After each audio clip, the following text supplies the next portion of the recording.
Mutes and greetings, every people. It's your cult. Glam and the Zim Zam. This is the best season 7 episode ever. Zam. You got your glims and your glams. I stopped right there because I knew.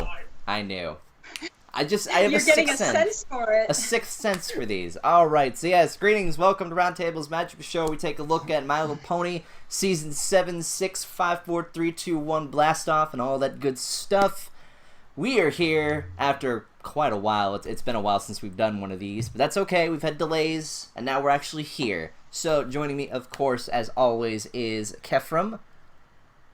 Greetings, everyone. Glim Glam and the Zim Zam. We have Golden Fox. I do not regret what I have said. This is the best episode this season. We have British Ninja. I mean, I just loved the fact that Twilight got to sit out of the first real Celestia and Luna episode. Oh, I was laughing. We have Voice of Reason. So, if Celestia enters a wrestling competition, does that mean her finisher is going to be the Daybreaker? Wrestling jokes. I love it. I love it, Maggle. We have Lightning Bliss. And a big shout out, happy birthday to MC Transmute. I hope you have a good day, dude. And sorry you've been feeling down. Hopefully this will cheer you up. Boop. Blah, blah, blah. And Blah, also, blah. blah, blah. and also this week we have Golden Fox's birthday. Yes. Yep, and in a couple of days, I'm going to be 29 years old. 29. You're old like me. And since this is a very important episode, it is the first finally Celestia Luna episode. I could think of no better guest to have with us here than, of course, the fiery Joker, Joshscorcher. And also a very big birthday shout out to Little Miss Inkrose. Yes! She is now 19. Congrats, sweetie. You are old enough to still do what an 18-year-old's allowed to do. She's legally an adult. I have more rights than Inkros. That chuckles my jimmies. That Jimmy's my balance. I'm British, can't you tell? I say while opening a nice cold Thatcher's Gold cider. It's beautiful. With the boy. And as I say when I'm sipping my tea, Yes, how are the colonies yes, doing and I today? twirl my mustache and tip of the top hat. Top of the morning to you all. Oh, Josh, you boring Jo- lifestyle. Josh, you don't even know. I have an evil cat now. His name is Eric. Oh, jeez. Yes, don't forget the monocles. Anyways, today's episode is a very important episode. Like I said, it is the very first Celestia Luna episode. It is a royal problem. If you don't mind, I'd like to go first, because Lord knows I'm going to get pizza like in 5 minutes or so, so I'm just going to get my point out of the way first, and then I'll be the last Yeah, one. Toon got pizza by the Derpy delivery service, apparently. Yeah. Yeah, go right ahead. Swear to God, if I see any pineapples on my pizza, they're dead. Anyway. Anyways, so, a royal problem. This is a Celestia and Luna episode, but it's also a Starlight episode. They've managed to sort of merge them together here in a sense. Starlight is, what I like in this episode. She is the mediator, in a sense. She is the one to hopefully bridge things between Celestia and Luna, because Lord knows they would never actually be able to solve the problem face to face with how, I guess, sisters are, you know.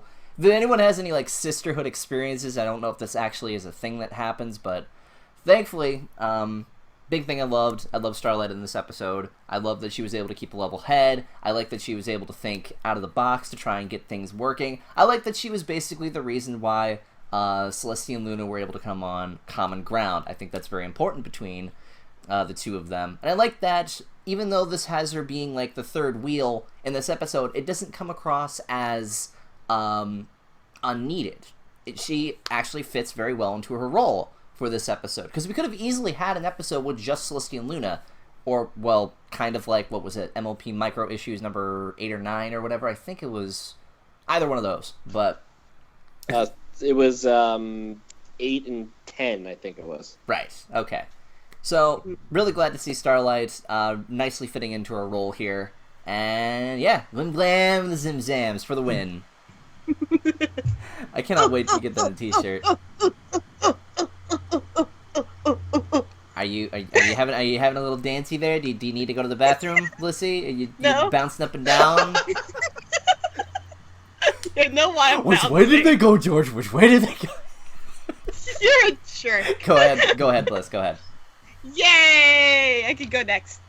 I love the turmoil that Celestia realizes and inevitably learns from, and just further prove that she's not a Mary Sue. Ha!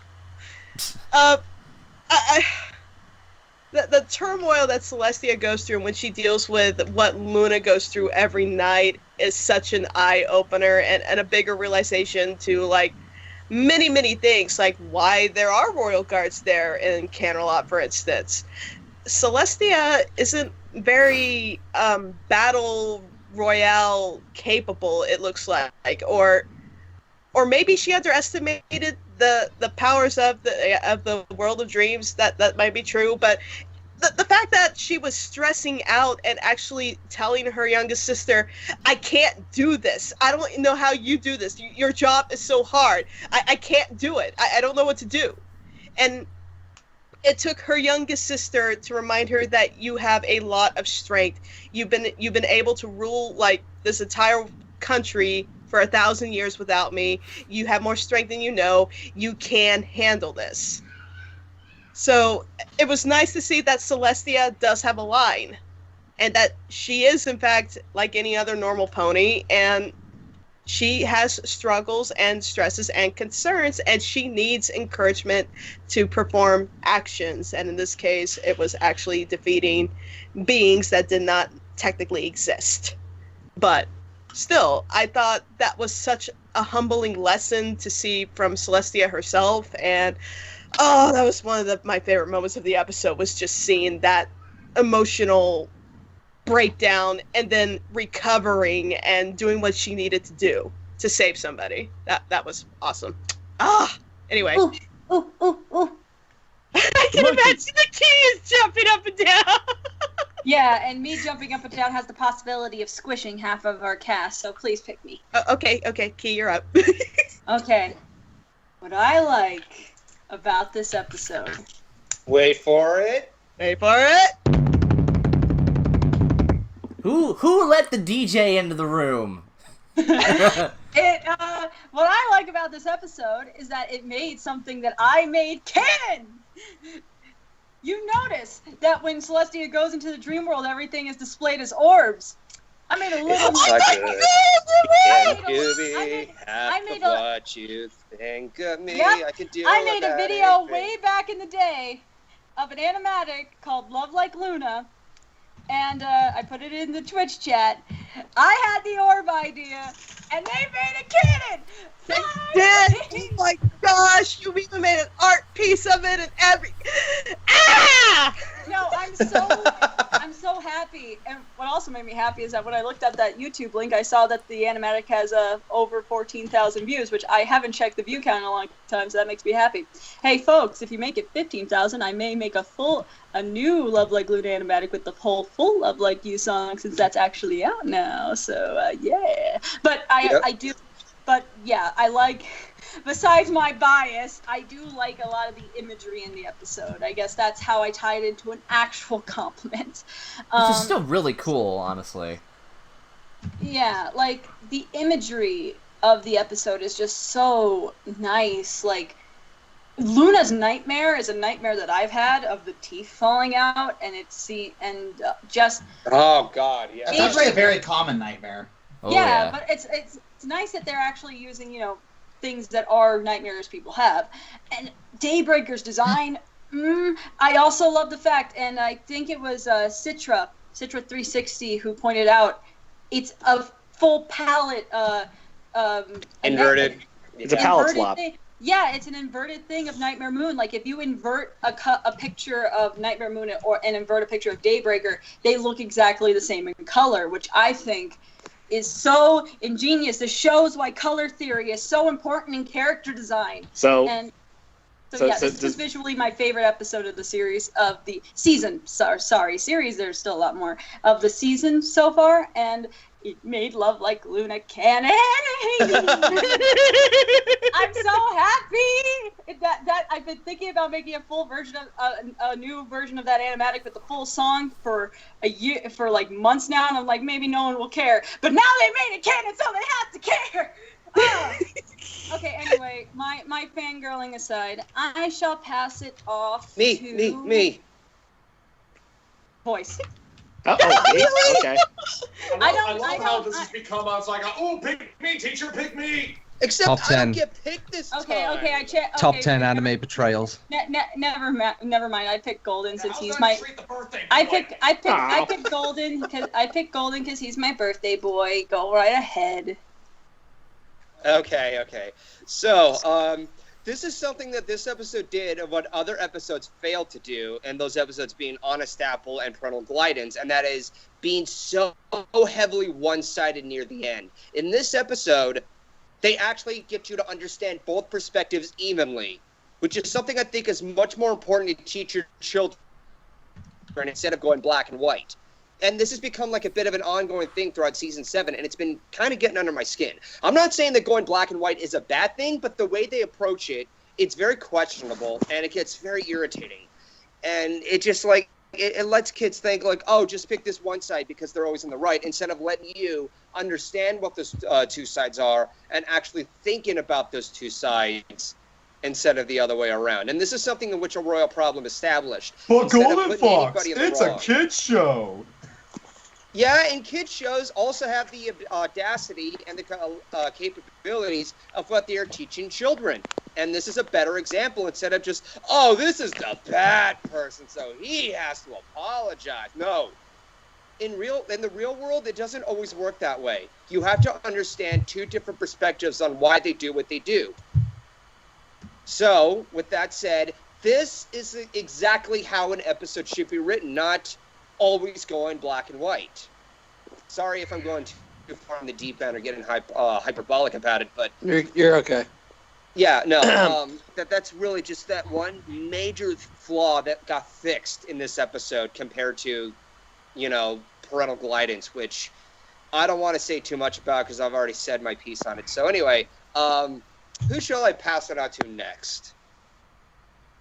Nobody's raising their hands for this time? Wow. I mean, Ninja kind of made an asthmatic wheeze. Does that count? I say, how about pass it to British, Josh? I'll pass it out to you. Okay. Oh, okay. So, so this is a rare occasion. I have less of an informed opinion and more of drunken notes I made after watching the episode. So I'm just going to read off the PG sort of drunken notes that I've got here. So I've got, Holy Mother of Freaky Friday, forcing fictional fantasies, finally facing fantastical, themes. Glim Glam in the Zim Zam, obviously. Starlight is just a better Twilight, and Will is a silly horse. Loads of cute, humanizing moments between Celestia and Luna. Side note, talk about Anthony C. And I think the reason I put that, I don't know, I blacked out after that. The reason I thought that's because Anthony C's fantastic video on a Cancel-Lot Wedding talks about how some want to see Celestia as sort of a god and sort of a untouchable Mary Sue, but in all the right ways, like a Superman kind of character. And I honestly prefer this kind of Celestia, in my humble opinion. I like how, there's loads of adorable, humanizing things that real people have to face, because it makes us aspire to these characters more, how they try and be perfect to be a figurehead of society, kind of like All Might from My Hero Academia. Woo! But yeah, they're real people, and they're real people, real horses, bleh. You know what I mean? They're cute. I want to pet them. I want a Celestia. Someone give me Celestia. Okay. So I'm gonna pass it off to Josh. All right. Well, I hated this episode. Yeah, bull. Starlight is once again being totally idiotic. I mean, what is her deal? It's like all she ever seems to do when going into these episodes is screw something up. It is beyond irritating. And the jokes were. You! Shut up, Will. I'm sorry. Shut up, Derek. Let's see. It's like the jokes weren't funny. I mean, the friggin' It's like Celestia's. I'm sorry. It's like Celestia's portrayal was beyond awful in this. I mean, she's totally an absolute. Yeah. That's what I thought. funny. That's what I thought. You see, what's hilarious about that is Will thought you were being completely honest.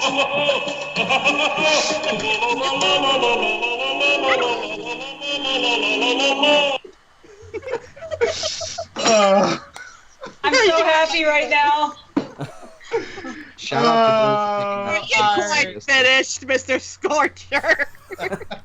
What did you like about the episode for realsies, Josh? God damn it. Well, let's see. Well, I'm actually kind of okay with Starlight's portrayal in this because the thing is, it's like, yes, she does make mistakes, but in this case, it was kind of it's like there's a reason that the map chose her, is because she kind of charges headfirst into things, and drastic problems call for drastic solutions. It's like, we should probably talk it out. Talking it out didn't work. It's like this is kind of the part where these two have their heads so far up their plots that their plots need to be changed. Huh? And yeah, it's like I'm totally okay with it. It's almost like the map and so the writers know what they're doing. But anyways, yeah, while I do think that there is room for improvement with Starlight's character, I think that this episode was a case of it works. Let's see. I know that everyone's really happy, like, oh, it's a Celestia episode. It's Celestia. So okay, guys, I'm all for the praise the sun, but it's a Celestia and Luna episode, guys. Don't neglect her. It's like she was just the biggest part of this as well.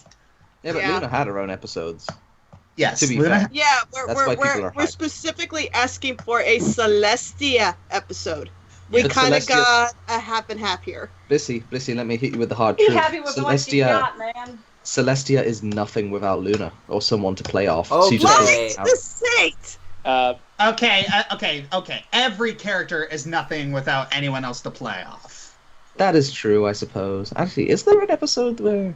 Well, I guess that Well, would let's- contradict It's like all even for the three. very Let's beginning, pass it's like it. Applejack, Applebuck season. It's Applejack versus everybody else. True, Yeah, true. So while we think about things that play off, let's pass it off to another person.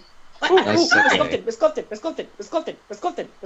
I'm not done. Yeah. Oh, You only are allowed to pick one thing. What? Yeah. It's a we one only- Yeah. thing We rule. do one thing we like, one thing we dislike. Oh. I In the didn't middle say of the the show thing I- twice. It's Josh. It's okay. You know what? I'm the host. No, we're not did making that. special No. rules. No. we're not making Well, special. I just haven't picked. I haven't picked the thing I disliked yet. Oh. That- Well, don't Yeah, worry, but you we have do to that it after comes on the we rebound. say the things Alright, we alright. liked. Oh. Things It we like. goes round. It goes round in a circle for the things we like. Then we go back around backwards. In reverse order for the things we didn't like. So you got some time. Okay. So you pass it off. Okay, Yeah. Sorry okay, about that, Josh. Alrighty. Thing I like about this episode. Okay, let's go back to. It's actually going back to another episode that I actually didn't like, and that is, Do Princesses Dream of Magic Sheep? They explained the whole thing about Celestia can't enter the dreams. They actually now initially when I first thought, I thought that was more of a bullcrap excuse to I don't want to inform Celestia. No, her powers actually cannot work in the dream world. Thank you it's a for lunar addressing thing. that. You get one. Okay, you get 1 point to Princess's Dream of Magic Sheep. I still don't like you, but you get 1 point. Don't get me started on that episode. But Yeah. okay, keep Don't going. get me started either, dude. Let's not Okay, talk about all right, Luna. anyway, okay, but as for thing I didn't like, yeah. Wait, no, did Starlight. Toon go yet? Yeah, he went first. Yeah. You went first because pizza. Went first. Now he's So now- Yeah, I guess I forgot you. Okay. Wait, Wow. that's your only good thing? You're not gonna elaborate? That's your good thing? You're already going to your negative? Well, everyone said there are good things that I actually agree with for the most part. Okay, Alright. my eye is twitching. I am watching you like a hawk. Hey, I'll use a term that Josh is familiar with. I'll allow it. Okay, that being said, it involves Starlight. Oh boy, course. here we go. And I'm calling bullcrap on the map choosing her. Now keep in mind this is not in terms of her effectiveness toward the episode. In fact, she was perfect for the episode, even though the stake actually turned out in her favor. So good on that. No, I don't believe that the map would choose her because, well, she doesn't have a throne in the castle to actually connect her to the map. I mean, unless I'm just brainstorming out here that the way she's connected to the castle was that it was the first task was to fix the town she was in, and no, my gun cross-eyed. No, Well, here, I let me mean, help you. Let me help you. The only way I could think that she's connected to the map is that she messed with it so much during her time travel with Twilight, and then inadvertently with Twilight Tail fixing it. Yeah. I have an alternate theory. It's I've been toying around with this theory that the planet itself or magic as kind of conscious in a sense. Like, you ever notice that, like, sometimes the planet or magic seems to have a mind of its own? Yeah. Yeah. Yeah. It's and this magic created things. It's like I'm not sure about this, but this is just me rolling around a headcanon, but I'm pretty sure there's like a second. There's some sort of entity that's pulling things, that's manipulating the strings, because it's like the magic seems to recognize when there's imbalances, and it conveniently delivers the required things for our heroes to defeat it. It's not going to do it for them, but it gives it to them and lets them do it themselves. So like And the that- map well, and the world of Equestria around it sort of gives them the tools needed to figure things out, but they don't automatically fix it for them, but they just try to give them a nudge in the right direction, in a sense. I like that theory because, I mean, it provides an opportunity for, say, other ponies to get involved. However, I call a problem with it, especially if it's like a pony that, what if the map senses that something's imbalanced and it needs a specific pony to help, and so it signals that pony on their cutie mark, and they have no idea what it means. They have no idha where to go, and they're like, why is my butt shining? That's the thing. Well, that's the thing. It knows not to do that. That's the theory. It's like the magic's sentient. The magic is smart. So I'm just thinking, like, maybe it's like okay. So they kind of figured out this thing. So it would be safe to call Starlight. So I'm guessing that if they were to do it in the future, that it would call people that Twilight specifically knows. Like, who knows? Maybe we could get an episode where Big Mac is called, or maybe we could get an episode where that's why I really love the map. There are so many possibilities with it now. Especially with this episode, it's like, oh, it can call people other than the main six. It's like, so it can fix friendship. Oh, that's brilliant! The possibilities are endless at this point. Mm-hmm. I could just imagine like they're looking at the map. It's like, what the heck is this hourglass? And all of a sudden you see the TARDIS pop in. Oh no! Oh, I'm sorry. You know what? If I may interject, I was honestly going to choke it up to, like, if this is the only time that the map will ever call Starlight, I'm just saying that, the map itself is giving Starlight sort of, this may sound kind of ridiculous, but from the way that, it's been teleported around from, I consider it like sort of like a gift to Starlight to let her help with something after the results have all bottled up. It's almost like a MacGuffin. They pulled out their butts. I don't know. Like I said, it may be nonsense, but that's one idea. But again, we can't really say anything until the show tells us. Let's see. Let's get back on track here. If we may. I mean, this is all fun. Like actually getting to theorize stuff. Yeah, but this was voices negative. Sorry. Were you? Yeah. Yes, I'm done. Josh, you're up. All right. I am struggling to come up with negatives for this episode. I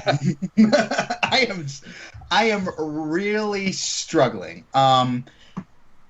Let's see. Well, I don't really know. It's like Twilight was doing well.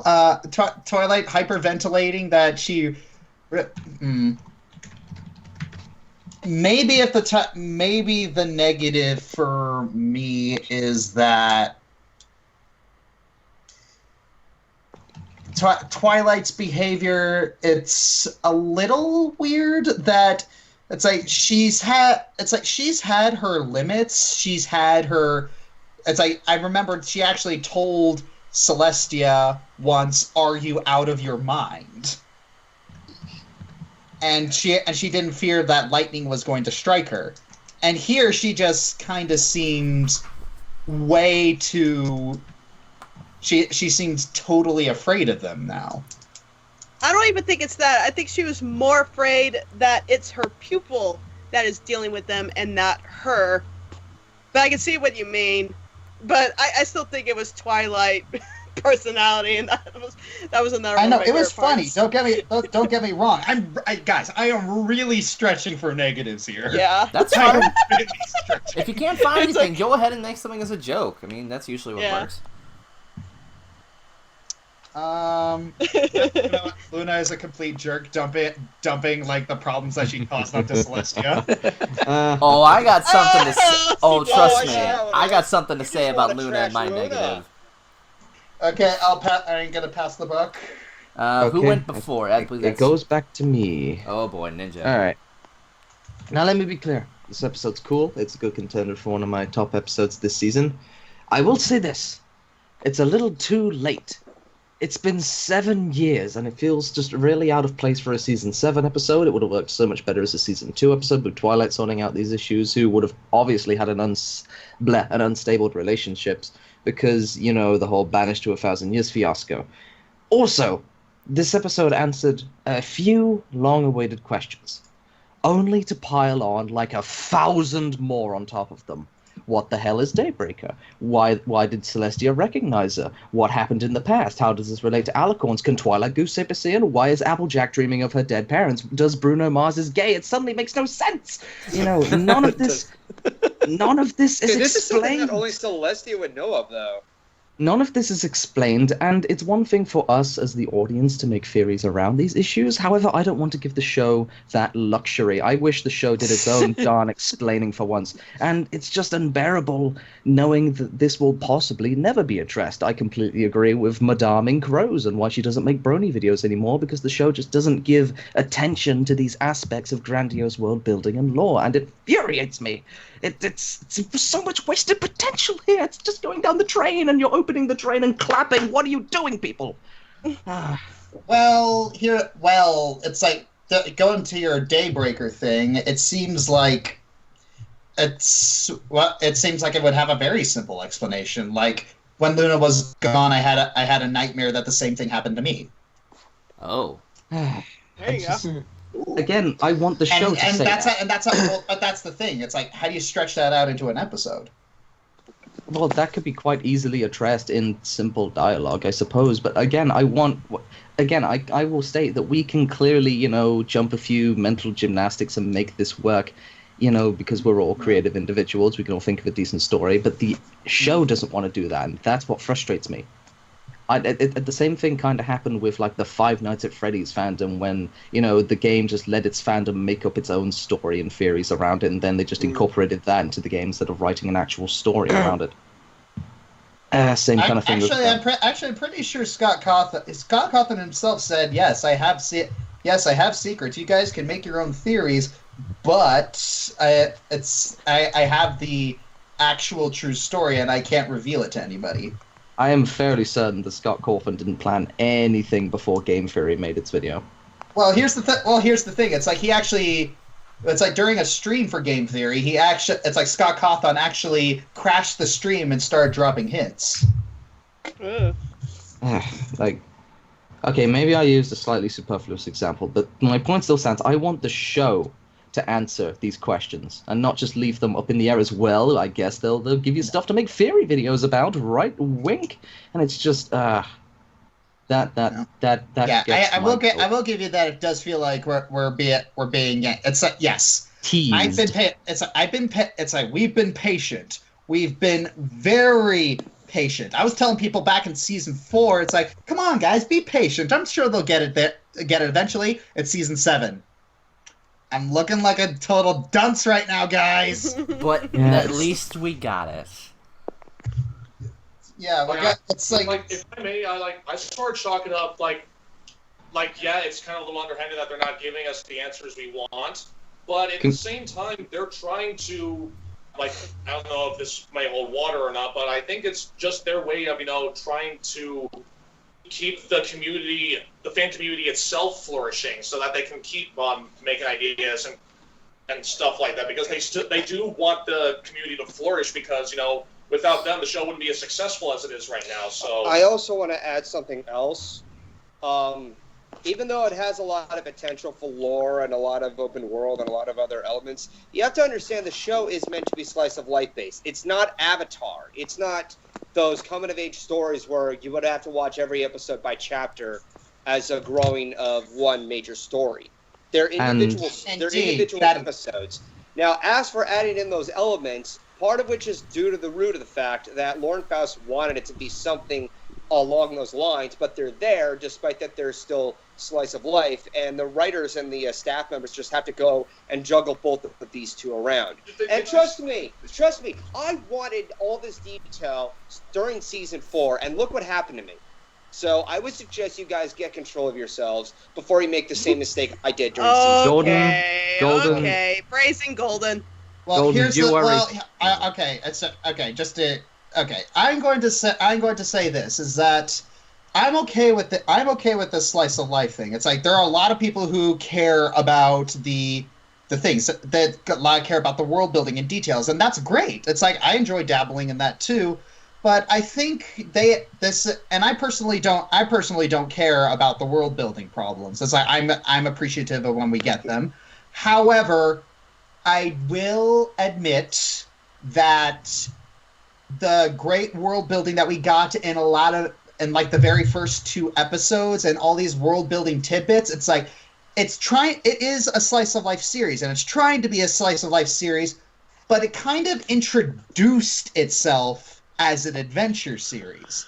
It kind of swapped the buck on us, and yeah, while we were inspired at the start, it's not doing it. It brought a lot of people in, probably, and a lot of creatives who really love that stuff, who really love the world building stuff. A lot of those creatives are now leaving because it's like, and I'm gonna say this right now. I know you guys are all gonna groan, we're gonna yell at him, but we were too harsh on Digi. We were too harsh on Brony Curious. It's like that they were the first ones who left because they were the creatives who were drawn in by all of those world building tidbits, and they thought that was interesting, and they left early because 1, they didn't have the patience to keep waiting, and 2, people kind of were jerks to them. I feel like we're kind of going off the rails here. We're talking more fandom than the episode. Well, yeah, I suppose that was my critique, though, is that the fandom is a dog chasing its own tail, and then it finally caught its tail, and then it's sort of carrot on the end of a stick, and now it's chasing that instead. It's... Well, come on, man. I think that's a matter of opinion. I mean, it's like I understand where you're coming. It's like I understand where you're coming from, but at the same time, I like that we're open to come up with our own theories and world building ideas. I mean, look what we've done. We're the reviewing community, and we come up with our own world building for our own characters. So I'm not too bugged by it. But anyway, it goes back to Golden, or who's go back to? Okay, Golden. As far as the episode goes, yeah. As far as I'm concerned about the episode, I honestly don't have anything to complain about. Like, there hasn't been anything that I felt could have been done better. It just seems like everything in this episode seemed to click, or it seemed to work correctly. I'm not saying it's perfect. but it did a lot of things that made me feel more than satisfied, to the point where I could spend the effort or struggle to find the negatives, but what's the point if you really enjoyed something? Because if you try to find that negative and you spend too much time into it, you're going to start to hurt yourself. And that's kind of what happened with me on Flight to the Finish. So... You're like a dog chasing cars. So, is it my turn? Yeah, go ahead. I think so. Yeah. Okay, my criticism about the episode, I feel like I'm going to take away from some people that are behind me. I feel like it was a little bit imbalanced with showing the responsibilities. I was going to get to that. Shush. I just feel like it was a bit unbalanced that we go into so much. I feel like we should have seen Celestia go into more than one dream. That's basically it. I see where you're coming from. Yeah, I guess that could. I guess that could be true. That's less of it's. I mean, we've seen a bunch of Luna episodes and stuff before. We know how this stuff works. I get that. Mine is more of just pacing and writing. I just want it more for a balance for the episode's sake, not for who I want to see more responsibilities of. I don't know. I felt like it's just a bit of, I don't know. And that's because I wanted to just see more Celestia, and it would have been nice to see Celestia, have a little bit of her own struggle that wasn't one big cataclysmic thing like this one, and it was more things building up, kind of like what the Luna problems were. But overall, I still like what they shown. I still think it was good. I would have just liked more balance, because I do like seeing, even episodes I feel like if there's not enough focus on something, when it's supposed to be an episode about these two odds at ends, then I will say it feels imbalanced. So that was my criticism of the episode. Still like it, though, so I pass it back to Blissy. I guess me and Cartoons are going to headbutt with Luna here. I think you'll be surprised. I don't hate Luna. I want to point that out. I think she's overrated, but I don't think she's a bad character. That being said, whereas I was talking about how Celestia literally broke down because she thought she couldn't handle what Luna was doing, I don't feel like Luna got that same experience like Celestia has been dealing with. Like, Celestia was freaking out. Luna was just exhausted and maybe a little bit stressed out and anxious because she felt like she failed one specific group of ponies, which were the children. And then she dumped it all on Celestia. Yeah, she dumped it all on Celestia. I'm not going to touch that part, but I feel like Luna... I could tell that Luna realized that, this is hard work. It's pretty stressful. I don't think I like it. I have more time to deal with my problems alone. That's how I've always done things. But Celestia's like, I can't do this. I don't know what to do. Help me. Okay, here's the thing I would argue with your point. They both experience similar overwhelming sensations, but what they had to face were two completely separate things.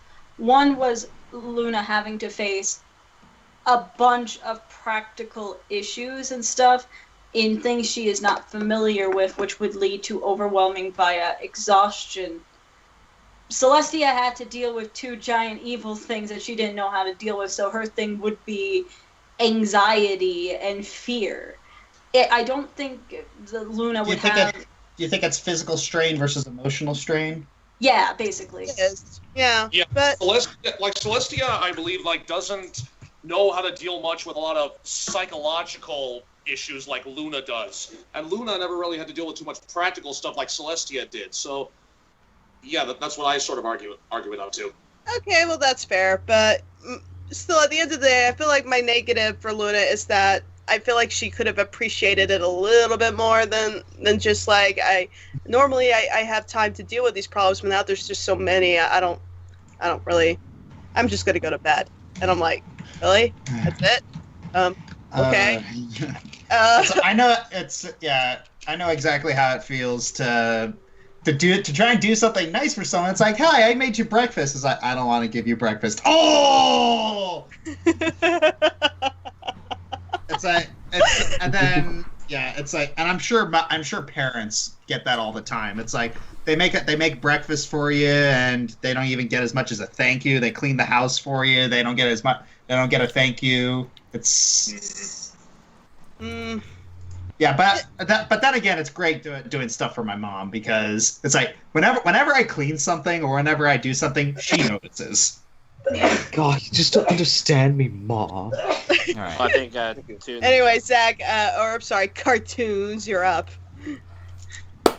Okay, so I finally just got the pizza, which took forever to get here. They aren't getting a tip. Here's the thing, I operate on the simple rule, 30 minutes or less, or it's free. I had a long discussion with this person, but eventually I persuaded that rule to go into effect. Now, let's talk about food. Let's talk about the one big complaint that I have with this episode. This is one of the best episodes. Tell me. This is one of the greatest episodes that I have ever seen. But there's one thing that everyone is looking over. And I might have missed this because I was downstairs, but anyway. I want everyone to put their hands together and say a prayer for all of the pancakes that got wasted. Have you no soul? Have you no soul? Looking at how delicious. I have never seen such beautiful food porn as the pancakes and My Little Pony friendship as magic. I want This is what Digi Brony left people. I want you all to say a prayer. What about the pancakes? Hashtag Pancake Lives Matter. Every day, according to Celestia, she would make this feast for Luna. And what does Luna do? Nothing. Those were some top quality pancakes. Better than IHOP. Better than Denny's. Better than the original Pancake House. Those looked like perfection. 4 beautiful, beautiful pancakes go straight into the trash. This is why Princess Luna is worst princess. But they're just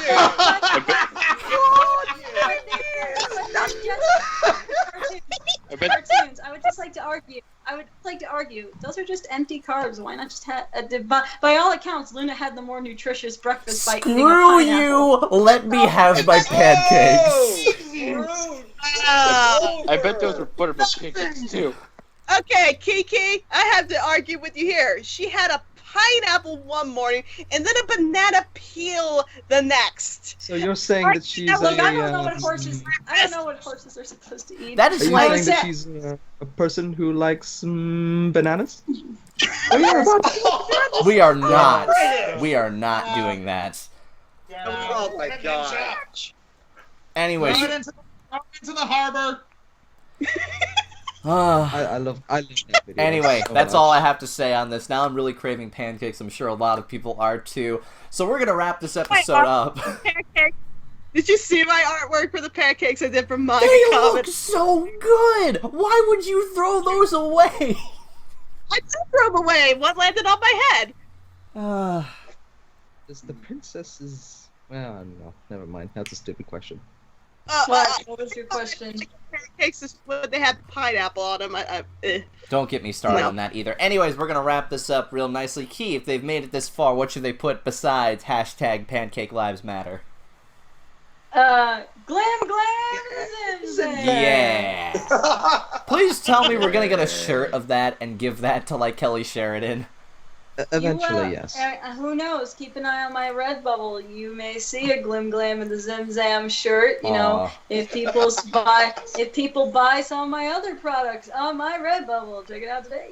Also, look at my blue bubble. We sell novelty irons. That's pretty nice.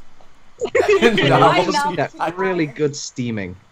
Wait, sometimes, you got them cloves, and you just need a minion iron that goes, banana when you're ironing. Okay. It really gets that sort of scented stuff up there. I like bananas. Summit. Anyways, thank you guys for turning out for this. Now, as always, what I do, I like to show people what won the Roundtable meme face in the last episode. Well, I got a winner for you here. This image was brought to us by Napalm, who was one of the few people to actually put out a Roundtable meme face for this. But don't worry, we got one for this episode too. So the winner, oh dear, this is gonna throw the PG rating out the window, but I don't care. There it is. That's not a thing we should do. Censor it, dear God, the children, no. The winner Take it away. of the last one of the screenshot we have here. Bitch, please, I'm not high. I'm only 4'11". Well, that's better than 9/11.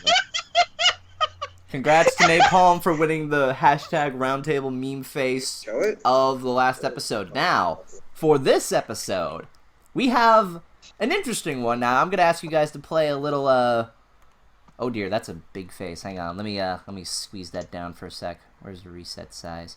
There it is. Here you go. Oh, can you put it in the chat so we can see? Yeah. Yes, I'll put it down here in the chat as well. This is your image to work with for the little Roundtable meme face thing. So, if you want to participate, go to Twitter, tag me, and put up your image with whatever subtitle you think is funniest under hashtag Roundtable meme face.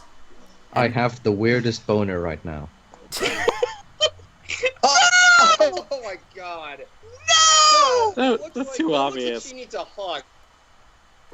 No, I'm like, and I thought Lightning Bliss's list was long. Can you put in? Oh, sorry, I can't see the image. I'm on mobile. I can't wait for the inevitable, oh my gosh, look at all the fake news in the newspaper. It's right there. So, that's what we got. That's what you got to work with for the next episode. We are going to be doing hard to what was the episode title again? Yak Attack Not Strikes asking Back. for trouble. Yak Attack Strikes Back. Okay. Yeah. Either or, that's the next episode we're going to be doing. So thank you guys for turning out for this. Thank you, of course, to Josh for turning out for this. This was always fun. Alright. Do you wanna plug anything? Do you wanna maybe plug the D&D streams? Well, first I want to say happy birthday, Ink Rose. Go all show her some happiness. Isn't she live streaming like Yes, and a happy birthday to MC Transmute, and a future happy birthday to Golden Fox. And Yes. let's see. Thank you. So yeah, but I'm hard at work doing some dirty D&D, Nope. and Go watch the latest episode. I followed my butt 3 times. yes, and so yeah, that is about it. Oh yeah, speaking of Anthony C, keep your eyes peeled for July 1st because a collab with him is coming out. Ooh. Oh really? Also, ladies and gentlemen, Ink Rose is streaming right now on YouTube. She's currently playing Skyrim. I think it would be very nice for you to all to pop over and wish her a happy birthday. Tell him British Ninja sent you. Troll Then her with she'll ask- donations. Yes. No, Tell him better British yet, Ninja sent you. go to Ink Rose's stream right now and put hashtag Toon Raid or hashtag Roundtable Raid. Not on our birthday. Oh, not on our birthday. Tell him British Ninja sent you, then she'll question who the hell British Ninja is, because I don't think she's ever met me at all. So, fun times. I'm just kidding. Don't actually do that. Anyways, No, don't do that. thank you all for turning out for this episode, and we will see you on the next one. Stay awesome. Bye.